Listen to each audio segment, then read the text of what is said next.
fancy start. Just to give you an introduction, the recycling program was created in 2003, and it was created by a push from a student organization called ECO. They saw the necessity of somebody overseeing recycling efforts on campus. What is recycling? We are recycling single stream. That means you can put in any blue containers on campus, mixed paper, cardboard, plastic containers, tin, aluminum, and steel cans, all into any blue containers you see on campus. This started in 2006. Before, we had to keep the material separated in different containers. This helped us tremendously because we don't have to separate any materials. But we not only recycle everything from the blues, but we compost the leaves and wood waste that we remove from campus. As you can see, the canopy on campus from the live oaks is big, so we remove tons of leaves during the winter. We also reuse grind concrete every time we fix something, like sidewalks, pallets, batteries, e-waste, that means electronics, use cooking oil, tires, use motor oil, etc. Who is the task force behind it? And I apologize, I have a cold. That's why normally I have an accent, but now it's worse. The people in charge of or behind this force is building services, the landscape crew that take care of the grounds, and within the landscape is the concrete crew as well. Environmental and safety office, they handle hazardous waste such as the batteries and the live bulbs, fluorescent live bulbs. And also you are the main key, because if you don't use the blues, we won't connect that much. The Office of Building Services has 180 employees and going down because of budget cuts. So we have less than that now. And they are in charge of emptying all the indoor blue containers that we have. And they carry the material into any of the 100 recycling dumpsters we have across campus. They use a different color bag. If you see a black bag in a blue, that means you need to let me know, because they might not be doing it. They need to be using orange or blues. You're familiar with these outdoor containers.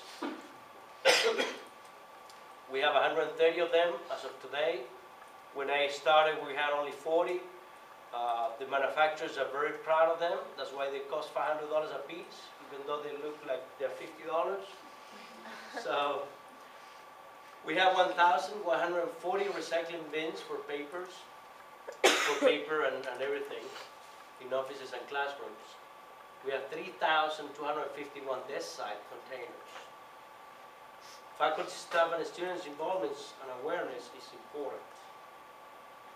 These are the stickers that the outdoor containers have. As you can see, I choose to use pictures because it's easier and it's quicker for you to notice what you can put in it. The latest addition was this newspaper, and from the distance it's hard to see that it's a newspaper, but you can put the newspapers next to it too. These are the indoor containers. The tall one, we call it the Slim Jim, and the new addition to them is the lid. So as money comes, I'm putting lids on all of them to make it look prettier, more professional. And then you have the small one, is the desk side, that everybody has on their desk. If you're an employee, you have an office, you have to see one of those. And I have student workers that they go on buildings and they audit what is out there and what is needed. So we are populating all the buildings on campus with them. And as you can see, we have many units already in campus. I believe we have the campus 95% covered. In the quad, for example, we have blues, but also because you guys get the newspapers for free, you guys don't appreciate that newspaper that much, so you just read one title and then just drop it. So I use these green buckets next to benches So you guys can collect them in there rather than let the wind take over. Where do materials go? All our indoors and outdoor bins, the blues, are emptied into any of the 100 recycling dumpsters, the green dumpsters. We have a contract with the Recycling Foundation. We are blessed to have this company in town, because if we don't have these companies in town, it would be hard for us to recycle. So they come with a front load truck, and they service the containers based on a schedule that I give them. Sometimes, for example, the one behind Middleton Library, that goes every day. Other locations goes once a week or once every 2 weeks.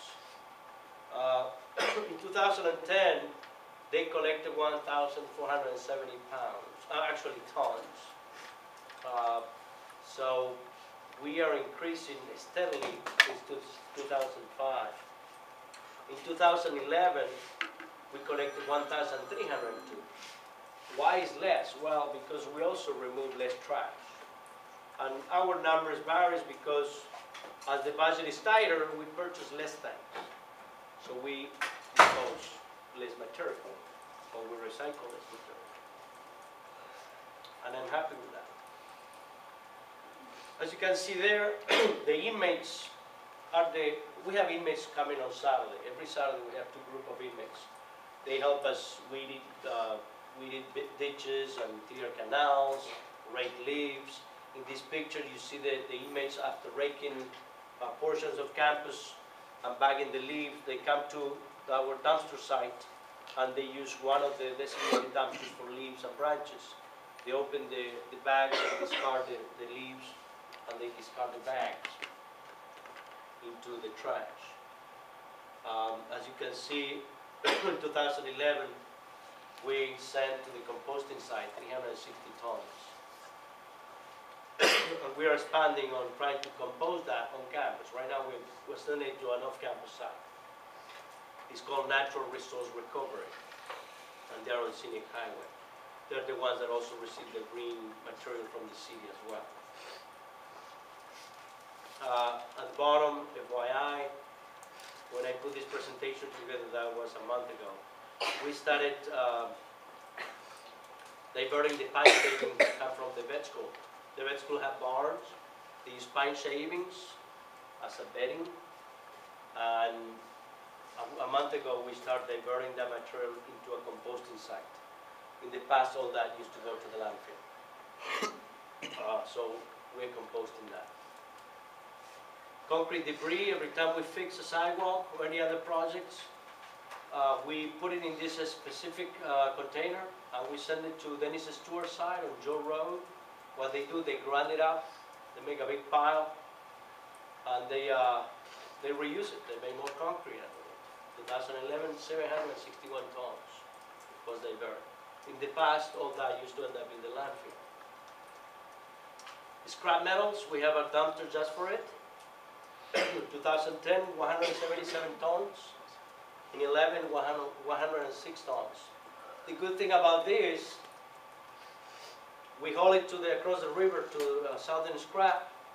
I get a check, put it in my recycling account, and I purchase recycling bins, fancy stickers, lids, and it helped me improve our recycling operations. The same thing with concrete. They pay me $3 per ton. You never thought about it, but I'm happy with it. It was hard sometimes to ask for funds to help, but now that money's tight, don't even think about it. So I found treasure in trash. Now we make some money out of the trash. Now we recycle at the same time. Pallets. Pallets are reusable. So we have a contract with a vendor. They come and pick them up. In 2011, 2,169 pallets were returned to the market. I get $1 back. So you do the math. 2010, 2,500. Again, as you can see, the trash in 2011 was more than, in 2010 was more than 11. It's also because we purchased less stuff. Every time we purchase goods, come on pallets. So that also gives you the feeling how we're doing. Sorry. Fluorescent light bulbs. We go through thousands of them. Every class will have fluorescent light bulbs. And as you can see, 2010, we recycled 11,400 units. The vendor, as you can see here, is picking up the light bulb that is collected by the hazardous waste, Environmental and Safety Office. They bring it to their warehouse. This is on Gurry Lane across from Dairy Farm. And the vendor is a company based in Hammond. They come and then they give us the results in linear feet. So I make a 4 feet average. So that's why I came out with 11,400 units. E-waste, all our computers are state property on campus. So all that have to go through state surplus.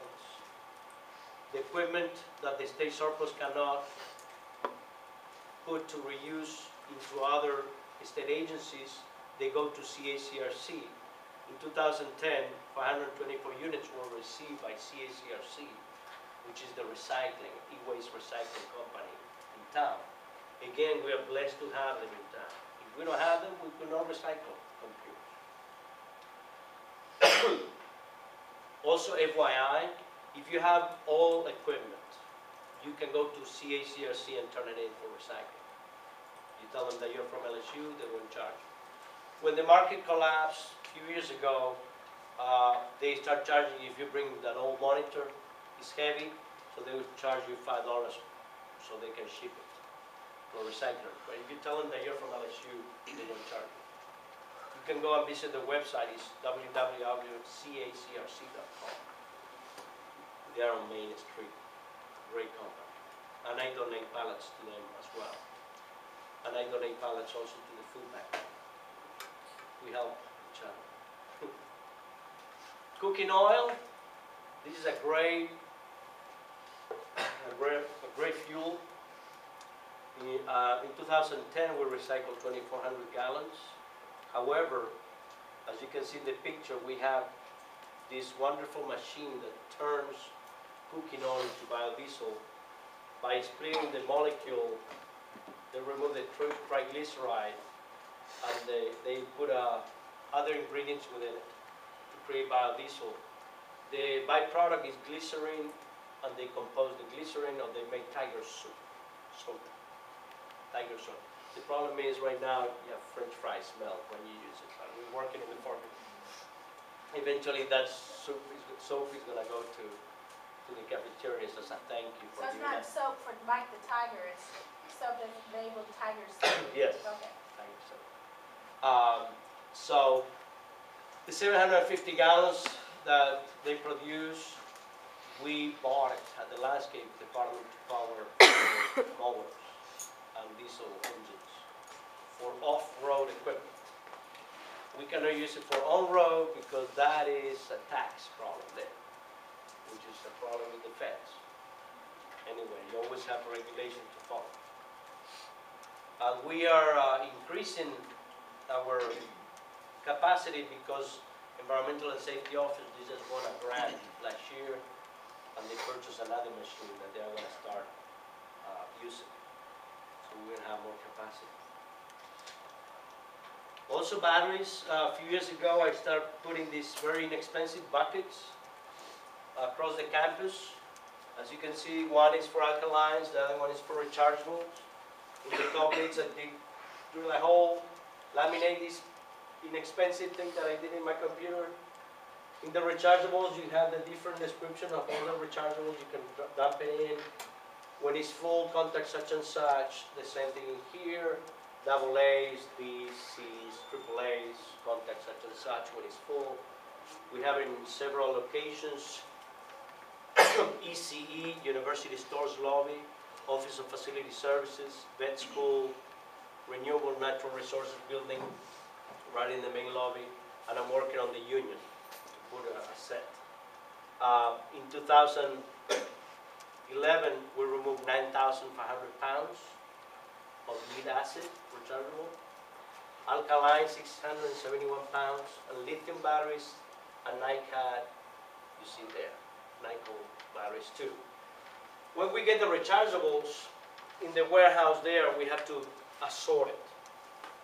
But we don't want to put that on you because you might mess it up. So we just grab the whole thing together and we assort. So this is a great tool.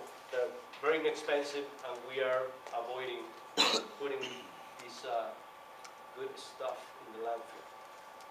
One of the problems with rechargeable batteries, cadmium is very dangerous and it might leach in the groundwater, causing contamination. So cadmium is a bad element for our water. Since 2 years ago, we started competing in the Recycling Mania competition. It's a nationwide competition. It's a 10-week period. We compete with 510 campuses, average. And the great thing is, and I always compare ourselves with the Southeastern Conference group. I like to compare apple to apple. Because if I go and compare myself, LSU with California private schools, they're in an advantage. They have the resources, they have the money to do whatever they want in a better way. So I compare ourselves with the Southeastern Conference group, and as you can see, we became second with 12 pounds per capita. This is a per capita classic. They have the number of students and number of employees based on a federal education data. So they know how many students we have, and they divide all my tonnage or pounds per capita. So we came second. Kentucky beat us, but we beat Georgia, Arkansas, Florida, Tennessee, and Auburn. Right now we are in the 4th week of the competition. We're not going to know until the end of the competition, which is around April.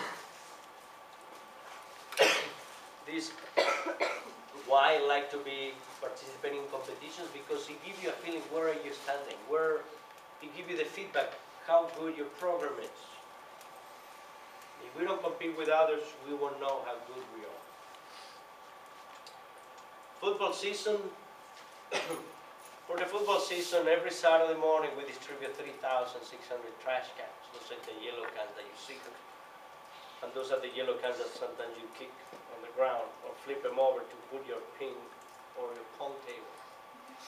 As you can see the picture below, I don't like to see this, but it's sometimes hard to talk to the customers because they're not even thinking. So I take a picture and put them in Facebook, so they get embarrassed. We disposed in 2010 366 tons of trash. We recycled 67 tons.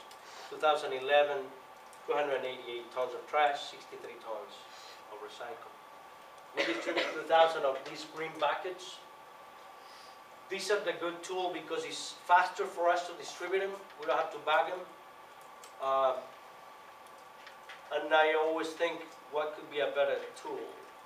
So I'm putting that on your plate to think about it. One of the problems is if I buy 32-gallon blues, I have to put a lid. If you don't put a lid, it will be like a trash can. And then I have to line it. It takes time. It will take us forever to do both trash cans and line it up, recycling bins. So that's why I use those 18-gallon green buckets. It's fast. We have 2,000 of them in 4 trailers.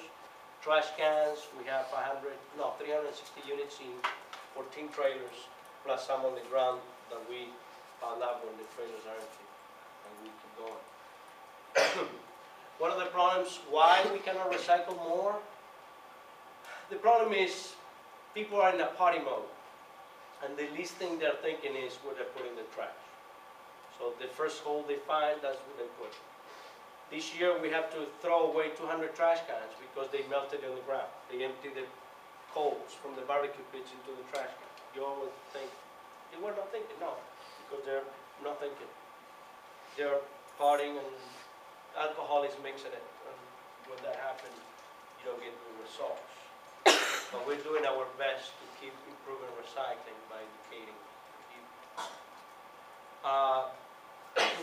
2 years ago, we started participating in the Environmental Protection Agency Game Day Challenge. This happened during the football season in a specific month. Last year, we participating in October. We had to choose one game. 2010, I believe, was against Kentucky. We came first within the Southeastern group, and I was proud of it. How much we recycled per capita based on the population of the stadium. This is from last year. We became first again. However, when we put how much trash we remove, LSU comes first too, which is not a good thing either. But we could be great if we have less trash. But we are the party school, right? We're always leading those statistics. This is my information. You are very welcome to contact me. That's my cell number. Facebook is a great tool. LSU Recycles on Facebook. If you see a place that needs recycling bin, you just put it there. I check it every day.